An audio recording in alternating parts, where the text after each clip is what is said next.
বৈষম্য বিরোধী ছাত্র আন্দোলনের প্ল্যাটফর্মটিকে আমরা বিলুপ্ত করার জোর দাবি জানাচ্ছি আজকের এই কাউন্সিল থেকে। আমরা বিশ্বাস করি আমরা যদি ঐক্যবদ্ধ থাকি, আমরা যদি বিভেদ ভুলে ঐক্যবদ্ধ থাকি, তাহলে বাংলাদেশ জাতীয়তাবাদী ছাত্রদল দীর্ঘ 5 দশকের বেশি সময় ধরে বাংলাদেশের সাধারণ শিক্ষার্থীদের যেরকম আশা আকাঙ্ক্ষার এবং ভরসার সর্বশেষ সংগঠন হিসাবে উপনীত হয়েছে, এটি ইনশাআল্লাহ ভবিষ্যতে চলমান থাকবে। কিন্তু আপনারা যদি নিজেদের মধ্যে বিভেদ তৈরি থাকেন, তাহলে যুগের পর যুগ ধরে যেরকম অতীতে পাবনা এডওয়ার্ডস কলেজের কমিটি হয়নি, সেটি ভবিষ্যতে এরকম হবে না। ওয়ালটন আবারও মিলিয়নিয়ার অফারে ওয়ালটন ফ্রিজ কিনে আপনিও হয়ে যেতে পারেন মিলিয়নিয়ার। আপনারা যদি ঐক্যবদ্ধ থাকেন, আমরা এটি প্রতি বছর আমরা কাউন্সিলের মাধ্যমে আমরা কমিটি গঠন করতে পারবো। এবং আপনারা জানেন যে পাবনাতে শুধু এই কলেজও নয়, বরং বিভিন্ন শিক্ষা প্রতিষ্ঠানে বিভিন্ন থানাতে প্রায় এমনকি 25-30 বছর ধরে থানা কমিটি হয় না।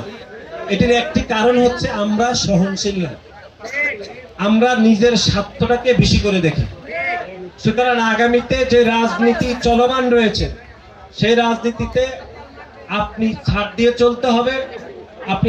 আপনি আমাদের ভারপ্রাপ্ত চেয়ারম্যান জনাব তারেক রহমানের হাতকে শক্তিশালী করতে হলে আপনি কম্প্রোমাইজ করে রাজনীতি করতে হবে নিজেদের মধ্যে।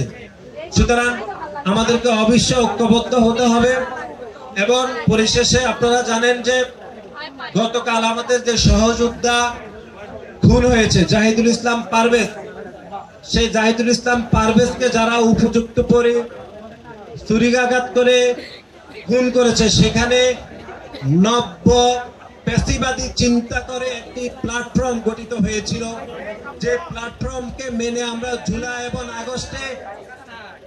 এবং আগস্টে গণ অভ্যুত্থানে আমরা অংশগ্রহণ করেছিলাম। সেই নব্য প্ল্যাটফর্মটির নাম হচ্ছে বৈষম্য বিরোধী ছাত্র আন্দোলনের প্ল্যাটফর্ম। আপনারা খেয়াল করেছেন গণ অভ্যুত্থান পরবর্তীতে সেই প্ল্যাটফর্মটি একটি রাজনৈতিক রূপ লাভ করেছে, কিন্তু গণ অভ্যুত্থানের পরে আমরা দেখলাম সেই প্ল্যাটফর্মের বিভিন্ন নেতৃবৃন্দরা বাংলাদেশের বিভিন্ন জায়গাতে চাঁদাবাজি, দখলবাজি, সন্ত্রাস করে বেড়াচ্ছে, এমনকি অর্থ আত্মসাতের ঘটনা আমরা দেখেছি।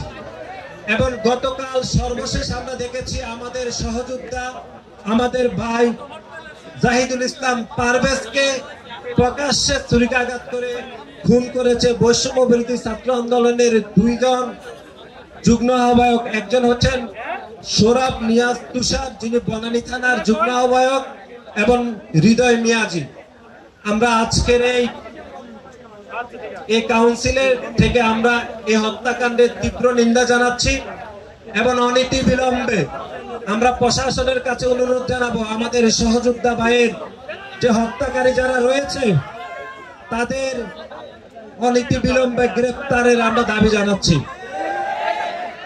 এবং পরিশেষে এই বৈষম্য বিরোধী যে প্ল্যাটফর্মটি 5 আগস্টের পরবর্তী সময়ে এটি কিছু মানুষের অত্যন্ত লোভের শিকার হয়ে এই প্ল্যাটফর্মটি এখনো আমরা দেখতে পাচ্ছি। সুতরাং আমরা মনে করছি এই প্ল্যাটফর্মটি এখন অভিভাবক শূন্য অবস্থায় রয়েছে। এই প্ল্যাটফর্মকে দেখাশোনার জন্য কোনো ব্যক্তি দায়িত্ব নিচ্ছে না। তারপরে আমরা দেখছি বিভিন্ন জায়গায় বাংলাদেশের বিভিন্ন অঞ্চলে তারা চাঁদাবাজি করে বেড়াচ্ছে, তারা দখলবাজি করছে এবং তারা হত্যাকাণ্ড ঘটাচ্ছে। সুতরাং এই প্ল্যাটফর্মটিকে বৈষম্য বিরোধী ছাত্র আন্দোলনের প্ল্যাটফর্মটিকে আমরা বিলুপ্ত করার জোর দাবি জানাচ্ছি আজকের এই কাউন্সিল থেকে।